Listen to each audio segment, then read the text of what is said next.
آج حضرت بلال رضی اللہ عنہ کا نام لیا جاتا ہے ان کے خاندانی پس منظر کی بنیاد پر، دنیا میں کوئی بہت بڑے منصب پر وہ فائز تھے اس لیے، کوئی سرداری تھی، کسی علاقے کے شاید گورنر ہوں، بادشاہ ہوں، نہیں، بس لا الہ الا اللہ کے دامن سے چمٹے، جسم سے چمڑی ادھڑ گئی، چمڑی کے نیچے کا گوشت ہڈی تک جل گیا۔ عمرو بن عاص رضی اللہ عنہ فرماتے ہیں اللہ کی قسم میں نے حضرت بلال کی مظلومیت کو دیکھا، میری آنکھیں جواب دے گئیں، میں وہ منظر دیکھ نہیں سکا کہ جب مکہ مکرمہ میں حرہ کی گرم ترین پہاڑی پر، اس کی گرم ترین سلیٹوں پر اور پتھروں کے اوپر امیہ نے حضرت بلال کو لٹا کر اوپر پتھر کی بڑی سل رکھوائی اور فرمایا اب بھی بولو،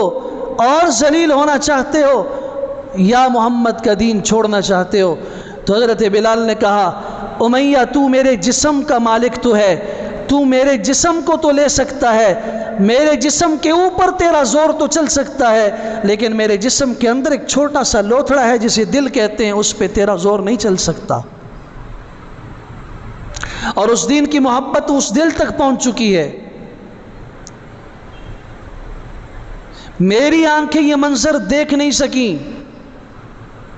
بے بس تھا، کیا کرتا، روتے ہوئے وہاں سے گزرا، یا اللہ اس مظلوم کی جو 22 سال سے امیہ کا غلام ہے، دن رات گرمی سردی 22 سال تک امیہ کا غلام رہا، لیکن اس غلام نے اپنا سب کچھ اٹھا کے دین اسلام کی جھولی اور دامن میں ڈال دیا، پھر اسلام نے اسے جو عزت دی۔ آج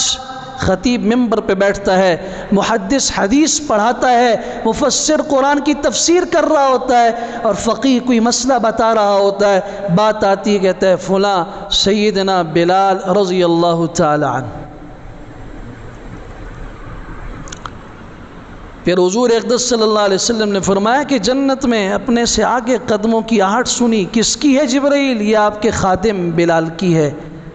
وہ چلتا زمین پہ ہے مدینہ کی گلیوں میں، اس کے قدموں کی آہٹ جنت میں آپ کو سنائی دے رہی ہے۔ بطور خادم بھی کل قیامت کے دن حضور صلی اللہ علیہ وسلم نے فرمایا میں جب اٹھوں گا اپنی سواری اور اونٹنی پہ سوار ہوں گا تو میری سواری کی نکیل، اس کی مہار اور اس کی رسی بلال کے ہاتھ میں ہوگی۔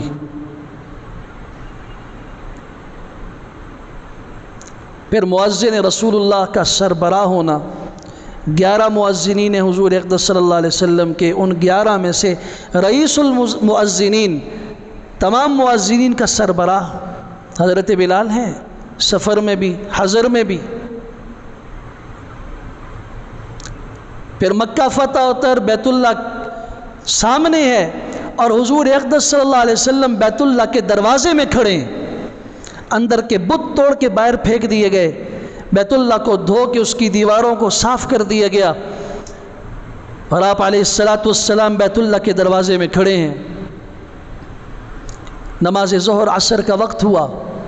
ہر ایک کی خواہش تھی کہ مجھے اذان کے لیے بلایا جائے۔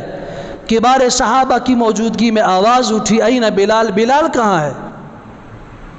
حضرت بلال پیچھے ہیں، راستہ دیا کہ آپ نے فرمایا بلال بیت اللہ کی چھت پہ چڑھ جاؤ۔ آج یہ دھرتی پر ایک اذان ہوئی ہے جو بیت اللہ کی چھت پر ہوئی ہے، اس کے علاوہ یہ کسی اور کو منصب اور اعزاز آج تک حاصل نہیں ہوا ہے۔ مؤذن خانہ الگ ہے، وہاں اذان دی جاتی ہے، لیکن بلال بیت اللہ کی چھت پہ چڑھ جا،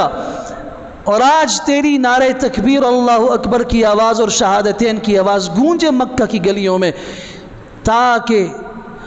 وہ بے جان سنگریزے اور وہ پتھر جن پر تجھے گھسیٹا جاتا تھا، جن پہ تجھے لٹایا جاتا تھا، آج وہ سنگریزے تمہاری مظلومیت کی وہ داستان تو جانتے ہیں نا، آج دنیا یہ بھی دیکھے قیامت تک کے لیے کہ اسلام کے دامن میں جو آتا ہے وہ غلام ابن غلام ہو، نسلوں سے غلام چلا آ رہا ہو، لیکن اسلام کے لیے جب اس نے کچھ دیا تو بدلے میں خسارہ نہیں پایا، نقصان نہیں پایا۔ اسلام نے اسے جو عزت دی، ابو بکر صدیق رضی اللہ عنہ بھی انتظار کر رہے ہیں، حضرت عمر فاروق جیسا شخص بھی انتظار کر رہا ہے، حضرت عثمان و علی جیسے شخص بھی منتظر ہیں۔ آذان کی سعادت کم از کم آج ہمیں مل جائے۔ نہیں نہیں نہیں نہیں، آج بیت اللہ سے اس مظلوم کی صدا اٹھے گی جو احد احد لوگوں کے پاؤں کے نیچے کہا کرتا تھا، جس کے سینے پہ ان ظالموں نے پتھر رکھوائے اور ان کے گندے اور نجس پاؤں اس کے سینے پہ ہوتے تھے، اور وہ احد احد کہتا تھا، اشہد ان لا الہ الا اللہ وان محمد الرسول اللہ کہتا تھا۔ آج اسی مظلوم کی آواز اٹھے گی، آج اس کی آواز کائنات کی سب سے عظیم ترین عمارت اللہ کے گھر خانہ کعبہ بیت اللہ سے گونجے گی۔ شرق و غرب، شمال و جنوب سنے گا۔ یہ دین نام قربانی کا ہے،